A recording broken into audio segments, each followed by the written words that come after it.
Viver Eficiente. Veja só que legal, nova temporada no ar. E agora em 2022 nós completamos 7 anos de existência. Que maravilha! E vocês, aquela coisa, fazem parte disso tudo. Se vocês quiserem mandar sugestão de pauta aqui para nosso programa, entre em contato com a nossa produção. O telefone de contato, o WhatsApp, é 0 operadora 11 98131 0154. Repetindo, 0 operadora 11 98131 0154. Ou se você preferir, entra lá no nosso Instagram, @Viver Eficiente, que alguém da equipe vai responder para você. Ou eu e o Braga. E nesses 7 anos de programa, eu não sei se ele que me aguenta ou eu que aguento ele. Apesar que eu acho que sou eu que aguento ele. Porque com 7 anos ele entrou no programa quando tinha 5 anos de idade, o programa. Então, né, Braga? Ele tá aqui na minha orelha reclamando um pouco, mas tudo bem, gente. É o nosso malvado preferido. Mas chega de blá blá blá e vamos ao que interessa. Hoje nós temos aqui no estúdio uma pessoa incrível. Eu já conheço há 500 anos, mas eu faço questão sempre de trazer as pessoas que são interessantes aqui pra gente no programa. E nós estamos recebendo aqui no estúdio o professor Guto Maia. Professor, muito bem-vindo. Obrigado. Muito obrigado, Kika. É um prazer muito grande estar com você, sempre, sempre. Sempre é um prazer recebê-lo, professor, que sempre traz pautas pra gente enriquecedoras. O professor Guto, gente, ele fundou a primeira escola do pensamento fora de padrão. Preciso dizer mais alguma coisa? Não, né? Tem tudo a ver com o nosso programa. E, professor, eu gostaria que você falasse pra gente como que começou o seu convívio primeiro com as pessoas com deficiência e depois até chegar a fundar a escola de pensamento fora do padrão. Kika, é uma história de uma vida toda fora do padrão também. Eu sempre me senti bastante sem estar inserido socialmente também por uma série de fatores, né, que depois tudo isso a gente pode aprofundar com o tempo, mas assim, quando começou realmente a história da primeira escola fora do padrão, do pensamento fora do padrão, foi o sofrimento grandioso da pandemia, né, que desagou numa grande incerteza, né, uma incerteza inclusive de continuarmos vivos, né, nós que somos do grupo de risco, sobretudo, né? Então isso daí foi assim, levou um questionamento muito grande. Independente disso, tudo já vinha sendo preparado há mais de 20 anos na minha vida. Eu sempre trabalhei com pesquisa, eu sempre fui um grande curioso, desde sempre, um estudioso profundo das nossas incertezas existenciais, inclusive, até por ser uma pessoa que não se sentia muito colocado no mundo, muito bem aceito. Então isso tudo foi levando a um crescimento de um projeto que veio desaguar num planejamento de longo prazo, né? Isso começou com a minha mãe, que se tornou cadeirante, uma mulher que era brilhante, ativa e uma mulher extremamente imprescindível para o seu meio, para a sociedade, gostaria de ser uma grande mulher, e a partir do momento que ela se tornou uma pessoa com deficiência, ela teve um AVC, ela tinha na época 57 anos, quando ela se tornou nova, ativa, completamente injusto, inclusive, né? Mas tudo tem sentido também, né? Então, aquela criação, aquela educação, aquele universo machista que nós herdamos, nós somos vítimas de tudo isso, né, fez com que ela fosse uma mulher padrão, digamos, né, uma mulher que foi a grande...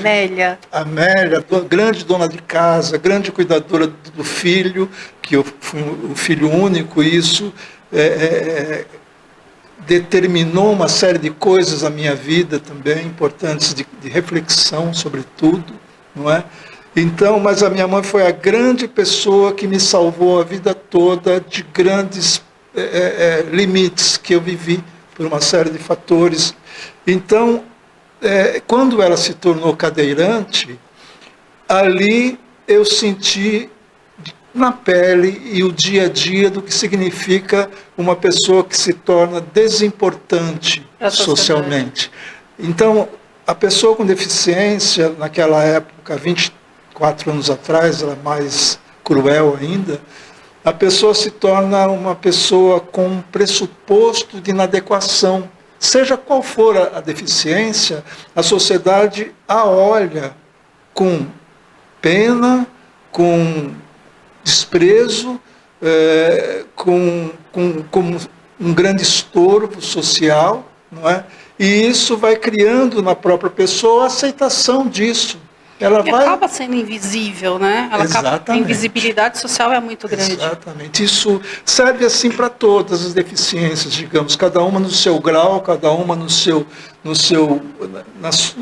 sua forma de dificuldade. Porém, eu fui analisando muito as igualdades em todas as deficiências, porque eu próprio me via e cresci como uma pessoa fora do padrão, sendo aceito. O que me salvou foi a arte, a música, como eu fui para a música, para o teatro, para a pintura. Então eu me tornei uma pessoa exótica, uma pessoa vista como alguém que podia ser, por ser artista, podia ser uma pessoa esquisita, mas eu sabia que no fundo aquilo era uma fuga e que me levou a sobreviver simplesmente. Mas quando ela se tornou cadeirante, eu fui assistindo essa desimportância que ela foi cada vez mais desenvolvendo, e ela é uma pessoa extremamente bem-humorada, otimista. Ela só ficou realmente assim em depressão nos últimos meses de vida. Ela por causa do preconceito das pessoas. Sem dúvida. E da própria família. A família diminui. Foi diminuindo. A família diminui, sabe? Você vai vendo assim que as pessoas vão se afastando. E não é pela maldade, é porque somos todos vítimas de uma educação que nos torna covardes, ou nos tornou covardes para o momento que as pessoas mais precisam. Quando ela mais precisou, foi o momento que as pessoas falavam: não, eu não consigo vê-la naquele estado, eu não consigo conviver com ela, vendo uma pessoa que era super ativa, de repente se tornar dependente até para ir no banheiro. E é o contrário, uma pessoa quando precisa de ajuda, ela precisa de mais gente ali acolhendo, solidária, e no entanto o que acontece é exatamente o oposto, né? Então, isso tudo foi um ano antes de nascer o meu filho mais novo, o Pedro. O Pedro nasceu com autismo. Fofo, gente. E o Pedro é uma figura assim, só que ele nasceu completamente prejudicado. Ele teve problemas bastante sérios no início da vida dele, que a gente não tinha certeza se ele ia andar, se ele ia falar, se ele ia ter qualquer tipo de intelectualmente, se ele seria preservado. Então foi assim uma relação também de incerteza. Porém, eu como professor, a vida toda, eu comecei a dar aula com 12 anos de idade e pai de 3 filhos mais velhos, que são brilhantes, de altas habilidades. Então eu tinha o parâmetro referencial do que é uma criança que vai para o mundo. Então se fala que filhos são criados para o mundo. Realmente, os filhos vão para o mundo. Porém, quando você tem um filho com deficiência, especialmente intelectual, né? Então você tem que ter assim uma nova atitude diante de si, diante de quem está com você e diante do mundo. Isso não tem como, não há acordo para isso. 30% dos homens se afastam das mulheres quando nasce um filho com deficiência. Isso é estatístico, isso é uma crueldade que não tem tamanho, né? A mulher, ela é forte, em geral, muito mais, porque ela, mesmo não estando e ninguém está preparada para a deficiência quando nasce, né, ela encara e vai em frente, com medo, chorando, sofrendo, mas ela vai, ela segura a barra. O homem não. O homem não se sente cúmplice na hora que a mulher mais precisa, e muito menos ele se sente assim, como responsável por aquela criatura que ele está ali responsável pela evolução. E isso é um fator social que a gente está mudando e vai mudar cada vez mais, sobretudo com as crianças, de entendimento e tal. O Pedro, ele vai ser um dos nossos entrevistados aqui no Viver em breve, vocês vão conhecer, ele é uma figuraça, gente. Eu sou presidente do fã-clube dele, rasgando o verbo. Ele te adora, ele te adora. Ele é uma inteligência, assim, pura. O Pedro é um amor universal. Ele é. Com quantos anos está o Pedro? Ele está com 23. Eu sempre falo 21. 23. Eu sempre falo 21. Vai parar no 21. E é assim, o professor, você teve dois extremos. A sua mãe, que é uma deficiência visível por causa da cadeira de rodas, que é o aparelho ortopédico, e o Pedro, que se você olhar para ele, o autismo, você não fala que ele é uma pessoa com deficiência. Então as pessoas ainda têm essa coisa da deficiência também ser invisível. Nossa, mas como assim? Um menino tão bonito é deficiente? Então como é lidar com esses dois lados? Pois é. E eu fui muito para estudar profundamente, a partir de então, todas as deficiências, né? Porque eu tinha em mim e à minha volta e com a minha mãe determinadas deficiências que eu convivi, não é? E depois eu fui me aprofundar em todas que eu não conhecia. E aí são mais de 6.000 síndromes que existem. O Pedro só foi diagnosticado com 12 anos. Mas como pesquisador... Diagnóstico tardio, né? Exato, exato. O que é uma crueldade para a família também. Hoje em dia está se trabalhando muito isso. Acho que 1 ano e meio é um limite muito, muito saudável para você diagnosticar um autismo. 2 anos assim, estourando, não pode passar mais disso para a família, porque é um sofrimento inominável, sabe?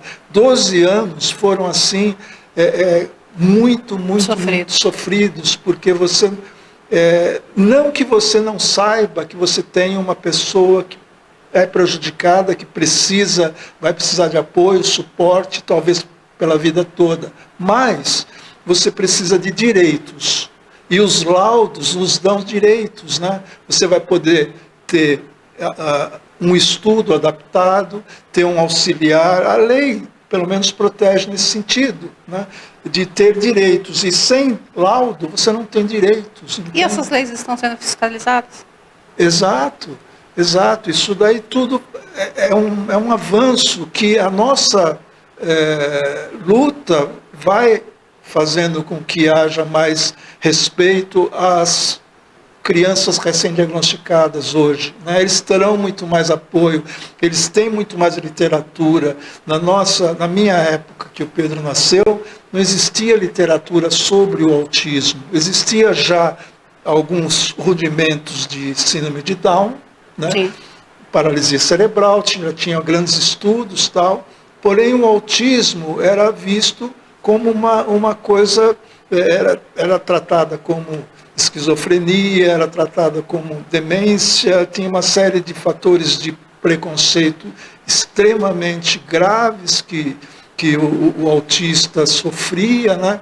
Então a gente vai descobrindo que isso tudo não aconteceu na nossa geração. É óbvio que isso vem de muito antes, só que era outra forma de se encarar tudo isso, né? Se escondiam os filhos. Até tudo. Hoje ainda a gente tem um pouco disso, né? Tem, é muito... A mídia ela ainda não coloca a deficiência ainda como protagonismo. Exato. Tem sempre aquela coisa, precisa ter alguma coisa em primeiro plano para depois vir um deficiente. Exatamente. E é visto assim como, muitas vezes, como uma beneficência, uma benevolência, um favor, né? Você ter alguma coisa. Então, mesmo as cotas, né? Que são um direito que a gente tem, mas é tudo questionável, né? A forma que essas cotas são aplicadas, enfim, tudo isso, dentro desse universo, a gente vai medindo e vai avaliando de uma forma o mais honesta possível. Aí sim a gente consegue sofrer menos, baixar as nossas expectativas, né?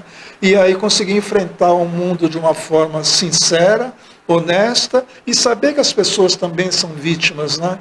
Eu levei muito tempo revoltado com meu pai, que era alcoólatra, inclusive, então minha referência masculina foi muito, muito ruim na minha vida. Desde os 5 anos de idade eu não reconhecia meu pai, não respeitava meu pai, a vida toda. Um homem bom, um homem trabalhador, que tinha aquela coisa do homem o gestor da família, né? O cara que você não precisa trabalhar, a mulher não precisa trabalhar, ninguém precisa trabalhar, porque eu seguro, machista. Sabe? O bem machista. Aquela coisa machista, assim, estrutural mesmo, sabe?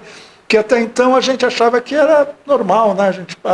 A normalização da crueldade, né? Existencial e social, né? E isso daí ainda se mantém, né? Se mantém, tudo isso. Tem muitas famílias ainda que têm essa estrutura, né? Mas a gente que é fora do padrão, a gente vai questionando por quê, né? Por que eu tenho que sofrer uma herança, né, que eu não sinto que aceitar eu aquilo mereço. que está errado não é o adequado. Normatizar, né? Você normatizar o que vem errado, isso daí é milênios, né? Então eu aceito, eu passei a aceitar o meu pai como uma pessoa que era, porque ele também foi vítima, né? Sim. Então isso tudo faz a gente viver um pouco mais tranquilo, e o autismo nos ensina assim de uma forma absurda. O autismo é o acontecimento no cérebro humano mais complexo que existe. E eu fui estudar neurociência, eu sempre fui apaixonado, eu estudei neurociência quando nasceu meu primeiro filho, né, porque eu sou ambidestro, eu me tornei ambidestro porque a professora de violão não sabia ensinar um canhoto. Ela falou, você não quer aprender do lado certo? Quando eu tinha 11 anos de idade. E eu aprendi do lado certo a tocar violão, guitarra e tal, e fui pela vida fora fazendo as coisas do jeito certo. Só que eu sabia que eu era errado, certo? O meu natural era ser canhoto, mas eu me travestia de destro para o mundo não me olhar. E antigamente as pessoas que eram canhotas eram queimadas vivas, porque era bruxo, era toda... A Inquisição, né? A Inquisição. Então eu tinha esse medo, porque eu fui criado na religião católica, por exemplo, né? Que tinha uma série de dogmas, né? E eu falava, mas por que isso, por que aquilo, por que aquilo? Aí me respondia, não, isso não se pergunta, isso é um dogma e acabou, você tem só que aceitar. E eu não concordava, né?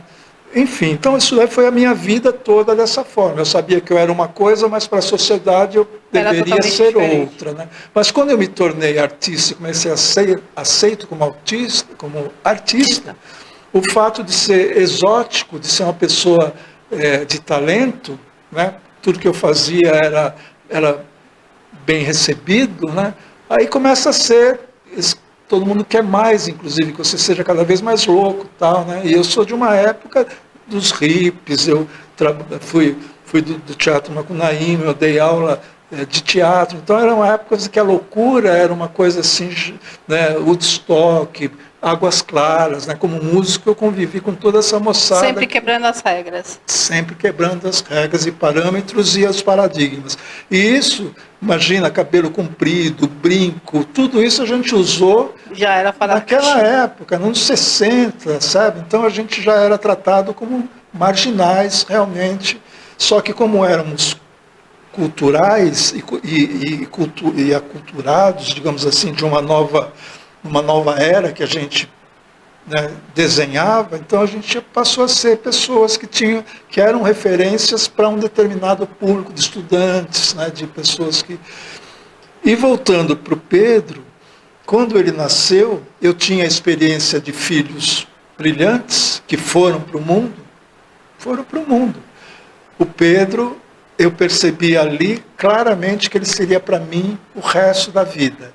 Então é um paradoxo, né? Você imaginar que filhos, você vai perdê-los. Tem a síndrome do ninho vazio, não é? Que a mãe sofre, que o pai sofre quando os filhos vão para o mundo. E é verdade, é muito sofrido. Eu tive isso com os meus filhos, mas eu, apesar de me separar muito cedo das mães deles, né? Mas eu sinto que as mães, sobretudo, né, quando o filho vai para o mundo com seus 18, 20, 25 anos, ela sofre profundamente uma falta de motivação existencial, né? Acabou, de certa forma, o que ela tinha que fazer no mundo, digamos, né? Muito entre aspas. Muito. Professor, aproveitando só esse gancho, aqui falando da história da sua mãe, de grandes mulheres que estão na história, a escola Fora do Pensamento, Fora de Padrão tem uma galeria que eu acho assim fantástica, que são de mulheres fortes. Sim. Então a gente tem grandes referências. Eu vou até pedir para o Braga colocar aqui para a gente algumas imagens dessas mulheres. A Adriana Buzelin, para quem não conhece, ela é de Minas Gerais, brilhante. E agora ela montou um dueto, está cantando assim maravilhosamente bem. A Adriana é tetra. E como surgiu, assim, teve o contexto da sua mãe, tem o contexto dessas mulheres fortes, líderes, e como surgiu esse caminho dentro da escola? Esse caminho surgiu porque a minha vida toda foi permeada, como eu não tinha um modelo masculino, Certo. eu não tinha um modelo de ídolo masculino, o meu super-herói masculino, ele não existiu. Sempre foi a mãe presente. Sempre a mãe presente. E a mãe salvadora, por quê? O meu pai...